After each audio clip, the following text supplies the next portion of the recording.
मत सोच कि तेरा सपना क्यों पूरा नहीं होता, हिम्मत वालों का इरादा कभी अधूरा नहीं होता। जिस इंसान के कर्म अच्छे होते हैं उसके जीवन में कभी अंधेरा नहीं होता।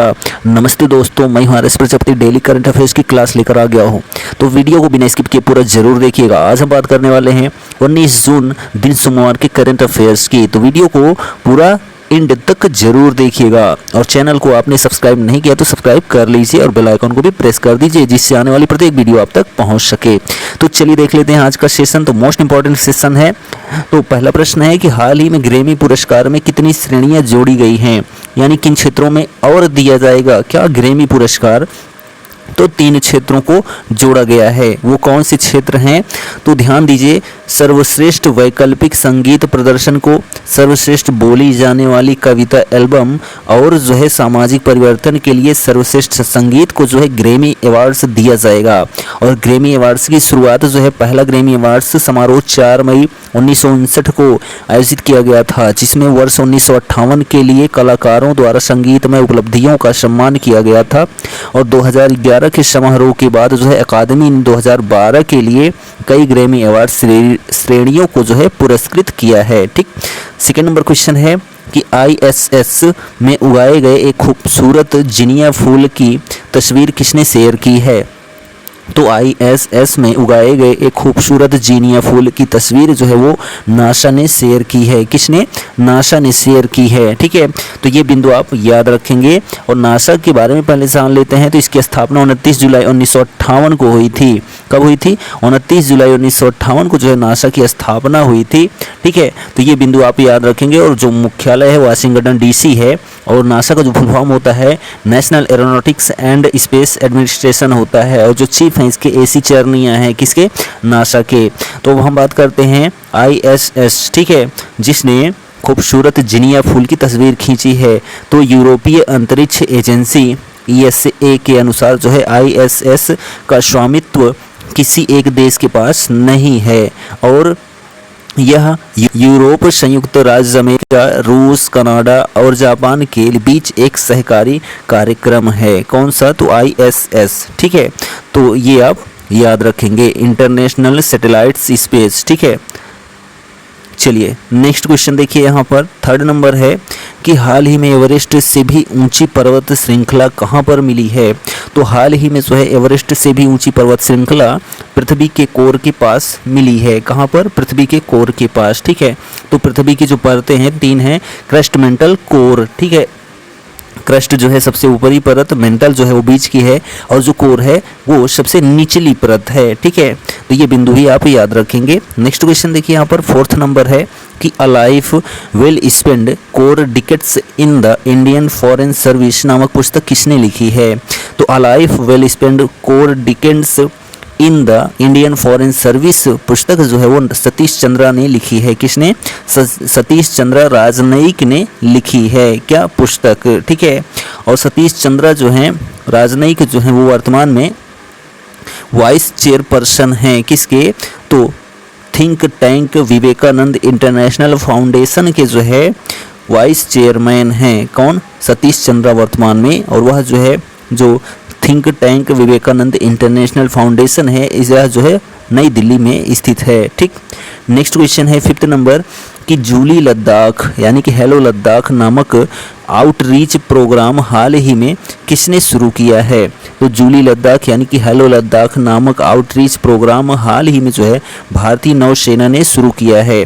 किसने, भारतीय नौसेना ने शुरू किया है। तो ये बिंदु भी आप याद रखेंगे। ठीक है, और हम बात करते हैं इसमें, तो भारतीय नौसेना जो प्रमुख हैं वर्तमान में एडमिरल R हरि कुमार हैं। कौन है, एडमिरल R हरि कुमार जो हैं वो भारतीय नौसेना प्रमुख हैं वर्तमान में। ठीक है, और हम इसमें बात करते हैं तो भारतीय नौसेना ने जो है हाल ही में नौसेना के बारे में जागरूकता बढ़ाने और प्राचीन राज्य लद्दाख में युवाओं और नागरिक समाज के साथ जुड़ने के लिए जूली लद्दाख यानी कि हेलो लद्दाख नामक एक आउटरीच कार्यक्रम शुरू किया है। किसने, तो भारतीय नौसेना ने। ठीक।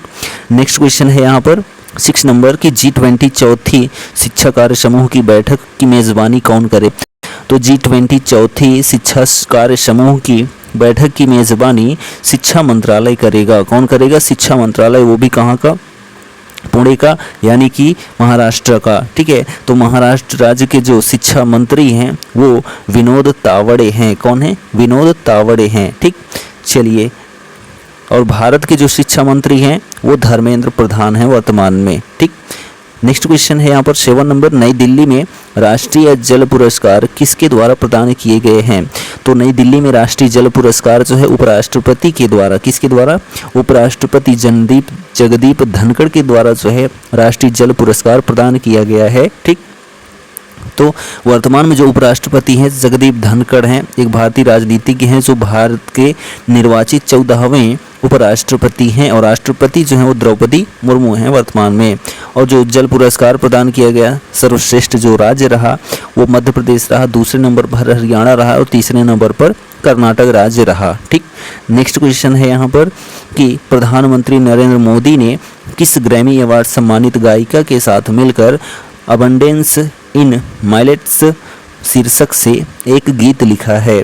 तो प्रधानमंत्री नरेंद्र मोदी ने जो है फाल्गुनी शाह यानी कि फालू के साथ जो है, जो कि ग्रैमी अवार्ड सम्मानित गायिका हैं, इनके साथ मिलकर प्रधानमंत्री नरेंद्र मोदी ने अबंडेंस इन मिलेट्स शीर्षक से जो है एक गीत लिखा है। किसने? तो प्रधानमंत्री नरेंद्र मोदी ने, ठीक। नेक्स्ट देखिए कि किस संस्थान ने कम लागत वाले इंटरनेट ऑफ थिंग्स यानी IoT आधारित मोबाइल वायु प्रदूषण निगरानी तकनीक प्रोजेक्ट कातरू को विकसित किया है, जिसे बसों, कारों और दोपहिया वाहनों पर अंतरिक्ष अस्थायी हवा इकट्ठा करने के लिए लगाया जा सकता है। तो IIT मद्रास ने विकसित किया है, ठीक। नेक्स्ट क्वेश्चन है 10 नंबर की, भारत सरकार ने विज्ञान, प्रौद्योगिकी, इंजीनियरिंग, गणित और चिकित्सा यानी कि स्टेम, ठीक है, science, technology, engineering, mathematics and medical तथा भारतीय शैक्षणिक एवं अनुसंधान संस्थानों में भारतीय डायस्पोरा के बीच सहयोग की सुविधा हेतु कौन सा नया फेलोशिप कार्यक्रम शुरू किया गया है? तो वैभव कार्यक्रम शुरू किया गया है। वैभव वैश्विक भारतीय वैज्ञानिक, ठीक है। तो ये बिंदु आप याद रखेंगे। नेक्स्ट क्वेश्चन देखिए 11 नंबर है कि कहाँ के ढोलक को जून 2023 में GI टैग प्राप्त हुआ है? तो अमरोहा उत्तर प्रदेश के ढोलक को जो है जून 2023 में GI टैग प्राप्त हुआ है, ठीक। और इसके साथ ही बागपत के होम फर्निशिंग, कालपी के हैंडमेड पेपर और बाराबंकी के हैंडलूम को भी GI टैग मिला है। अब उत्तर प्रदेश के GI टैग प्रमाणित उत्पादों की संख्या 52 हो गई है। कितनी? 52 जो है चीज़ों को GI टैग मिला है। कहाँ के? उत्तर प्रदेश के, ठीक है। और जो GI टैग है भारत की संसद ने वर्ष 1999 में रजिस्ट्रेशन एंड प्रोटेक्शन एक्ट के तहत जो है जियोग्राफिकल इंडिकेशंस ऑफ गुड्स लागू किया था। 2003 में GI टैग देने की शुरुआत हुई थी। साल 2004 में सबसे पहले पश्चिम बंगाल की दार्जिलिंग चाय को जो है GI टैग प्रदान किया गया था, ठीक। नेक्स्ट क्वेश्चन है यहाँ पर 12 नंबर देखिए, किस देश ने जेन मैरियट को पहली बार पाकिस्तान में महिला उच्चायुक्त के रूप में नियुक्त किया है? तो ब्रिटेन देश ने जो है जेन मैरियट को पहली बार पाकिस्तान में महिला उच्चायुक्त के रूप में नियुक्त किया है। किसने? तो ब्रिटेन ने, ठीक। तो ये बिंदु भी आप याद रखेंगे। और ब्रिटेन की कैपिटल क्या है? लंदन है। जो प्रधानमंत्री जो हैं वो ऋषि सुनक हैं वर्तमान में, ठीक है। नेक्स्ट क्वेश्चन है यहाँ पर 13 नंबर, हाल ही में आई रिपोर्ट के अनुसार खेल मंत्रालय ने भारतीय खिलाड़ियों की यात्रा और ठहरने के खर्च पर कितने प्रतिशत की वृद्धि की है? तो हाल ही में आई रिपोर्ट के अनुसार खेल मंत्रालय ने भारतीय खिलाड़ियों की यात्रा और ठहरने के खर्च पर जो है वो 66% की वृद्धि की है। कितने प्रतिशत की? 66% की वृद्धि की है।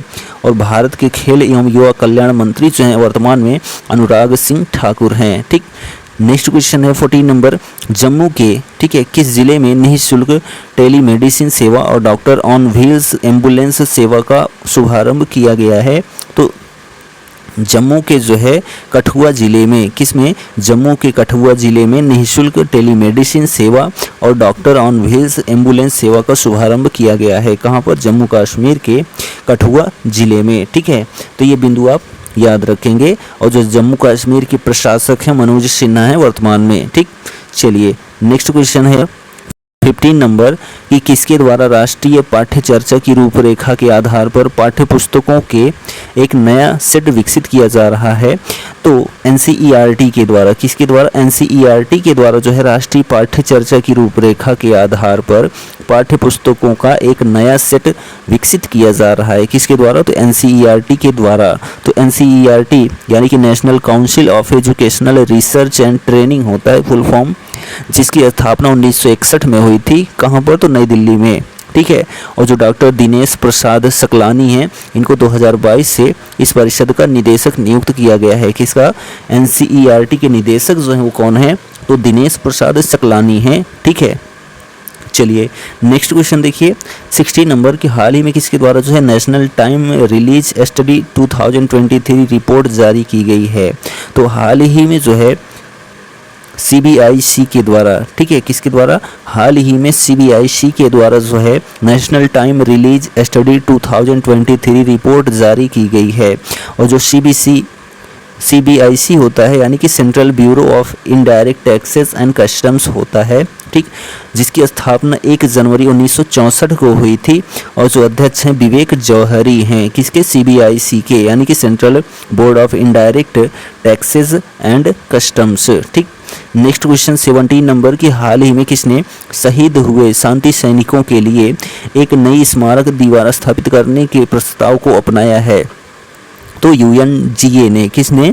UNGA ने जो है शहीद हुए शांति सैनिकों के लिए एक नई स्मारक दीवार स्थापित करने के प्रस्ताव को अपनाया है। किसने? UNGA ने यानी कि यूनाइटेड नेशंस जनरल असेंबली ने, जिसकी स्थापना 1945 में हुई थी और मुख्यालय न्यूयॉर्क यूनाइटेड स्टेट्स में है, ठीक है। और जो इसके प्रमुख हैं, ठीक है, UNGA के प्रेसिडेंट हैं वो डेनिस फ्रांसिस हैं। कौन है? डेनिस फ्रांसिस जो हैं वो 78वें UNGA प्रमुख हैं, ठीक।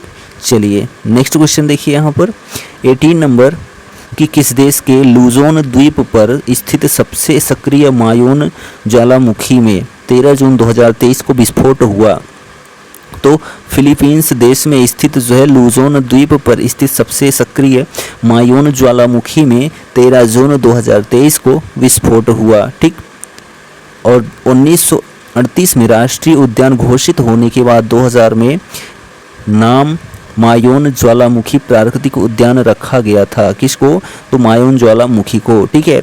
और फिलीपींस की बात करते हैं तो फिलीपींस की कैपिटल जो है वो मनीला है और जो मुद्रा है फिलिपाइन पेसो है, ठीक है। और जो 17वें राष्ट्रपति हैं कहाँ के? फिलीपींस के, वो फर्डिनेंड रेमुल्डेज मार्कोस जूनियर हैं, ठीक है। तो आप मार्कोस जूनियर अकेले याद रख सकते हैं, कोई दिक्कत नहीं है। नेक्स्ट क्वेश्चन देखिए 19 नंबर किस मंत्रालय ने भारतीय सेना की संचार प्रणाली को मजबूत करने के लिए 500 करोड़ रुपए के अनुबंध पर हस्ताक्षर किए हैं? तो रक्षा मंत्रालय ने, किसने? रक्षा मंत्रालय ने जो है भारतीय सेना की संचार प्रणाली को मजबूत करने के लिए 500 करोड़ रुपए के अनुबंध पर हस्ताक्षर किए हैं। तो रक्षा मंत्री जो है वर्तमान में राजनाथ सिंह हैं, ठीक। चलिए नेक्स्ट क्वेश्चन है, लास्ट क्वेश्चन है 20 नंबर कि प्रत्येक वर्ष 19 जून को कौन सा दिवस मनाया जाता है? तो प्रत्येक वर्ष 19 जून को विश्व सिकल सेल जागरूकता दिवस मनाया जाता है। क्या मनाया जाता है? विश्व सिकल सेल जागरूकता दिवस। यह क्या होता है तो जान लेते हैं। तो विश्व सिकल सेल जागरूकता दिवस 2008 से हर साल सिकल सेल रोग यानी कि एसिडिटी के बारे में जागरूकता बढ़ाने और पीड़ित या रोगी परिवार के संघर्ष के बारे में जागरूकता बढ़ाने के लिए आयोजित किया जाता है। और एसिडिटी को सार्वजनिक स्वास्थ्य को जो है सार्वजनिक स्वास्थ्य चिंता के रूप में मान्यता देने के लिए इस दिन को आधिकारिक तौर पर संयुक्त राष्ट्र महासभा द्वारा जो है अपनाया गया था। किसको? तो जो है विश्व सिकल सेल जागरूकता दिवस यानी कि एसिडिटी, ठीक। और एसिडिटी की समस्या देखा जाए तो बहुत लोगों को होती है। नेक्स्ट इसमें 19 जून को कौन सा दिवस मनाया जाता है? तो विश्व नौवहन दिवस मनाया जाता है। क्या मनाया जाता है? विश्व नौवहन दिवस। यह क्या होता है? तो यह दिन हर साल लोगों को यह याद दिलाने के लिए मनाया जाता है कि हमेशा भाग दौड़ करने के बजाय धीरे धीरे जीवन का आनंद लें। यह दिन हमें यह भी याद दिलाता है कि इसे आसानी से लें, गुलाबों को सूंघने के लिए जो है समय निकालें, प्रकृति को देखने के लिए समय को निकालें जो कि बहुत सुंदर है, आकाश को देखें और जीवन का आनंद लें। तो 19 जून को और कौन सा दिवस मनाया जाता है? तो विश्व नौवहन दिवस, ठीक है। और 19 जून को कौन सा दिवस मनाया जाता है? तो विश्व पठन पाठन दिवस जो है 19 जून को, राष्ट्रीय पठन पाठन दिवस जो है वो 19 जून को मनाया जाता है। और 19 जून को जो है केरल के शिक्षक पीएन पणिक्कर को सम्मानित करने के लिए पहला जो पठन दिवस समारोह था 1996 में आयोजित किया गया था।